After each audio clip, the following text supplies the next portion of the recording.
बिस्मिल्लाहिर्रहमानिर्रहीम। अस्सलामुअलैकुम जी, मैं हूँ इकरा तारिक। तो कैसे हैं आप? आज मैं लेकर आई हूँ आप लोगों के लिए बहुत ही मज़ेदार, ज़बरदस्त, क्विक एंड ईजी सी मटन कढ़ाई की रेसिपी। आज हम बनाएंगे 1 kg मटन कढ़ाई। तो चलिए करते हैं बनाना शुरू। सबसे पहले यहाँ पर आप लोगों ने प्रेशर कुकर ले लेना है। इसमें हमें यूज़ करना है मटन। 1 kg यहाँ पर मैंने मटन लिया है। आप लोग बीफ में भी बना सकते हो। अब इसमें हमें 1.5 चम्मच यानी कि 1.5 टेबलस्पून अदरक लहसुन का पेस्ट शामिल करना है। और अब इसमें बेसिक सिंपल सी चीज़ें जाएंगी जो कि सभी के घर में मौजूद होती हैं। अब इसमें हमें 3 मीडियम साइज़ के रफली से कट किए हुए टमाटर ऐड करने हैं। 3 ही मीडियम साइज़ के रफली से कट किए हुए प्याज ऐड करेंगे। ये थोड़ा सा ज़्यादा है क्योंकि हमें थोड़ा सा मसाला ज़्यादा बनाना है, इसीलिए।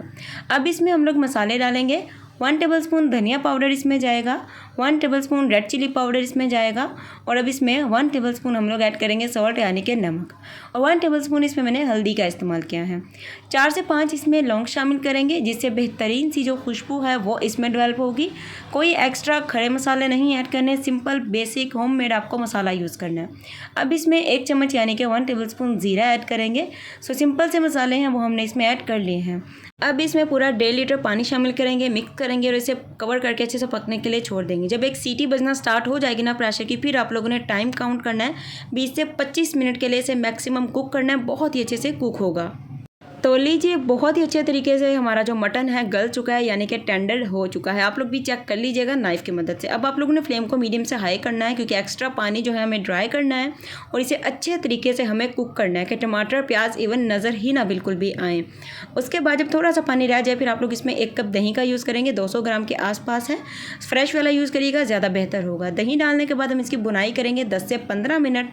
फ्लेम को हमें मीडियम से थोड़ा सा हाई पे रखना है क्योंकि अब हमें दही का जितना भी पानी होगा वो अच्छे तरीके से हमें ड्राई करना है। उसके बाद इसमें आप लोगों ने कुकिंग ऑयल शामिल करना है। तो कुकिंग ऑयल इसमें मैं आधा कप यूज़ कर रही हूँ। आप लोग जितना चाहें उतना इस्तेमाल कर सकते हैं, जितना आप लोगों को अच्छा लगे। ऑयल शामिल करने के बाद हमें इसकी करनी है भुनाई। तकरीबन कोई 5 से 7 मिनट तक इसकी भुनाई करेंगे क्योंकि ऑलमोस्ट ये 80% डन हो चुका है। बस अब इसकी ज़बरदस्ती हम भुनाई कर लेते हैं। तो लीजिए, गर्मा गर्म मज़ेदार ज़बरदस्त फटाफट से बन जाने वाली हमारी मटन कढ़ाई हाजिर है। तो आप लोग इस तरीके से ज़रूर बनाइएगा। रेसिपी बहुत अच्छी लगेगी। अल्लाह हाफिज़, take care and bye bye.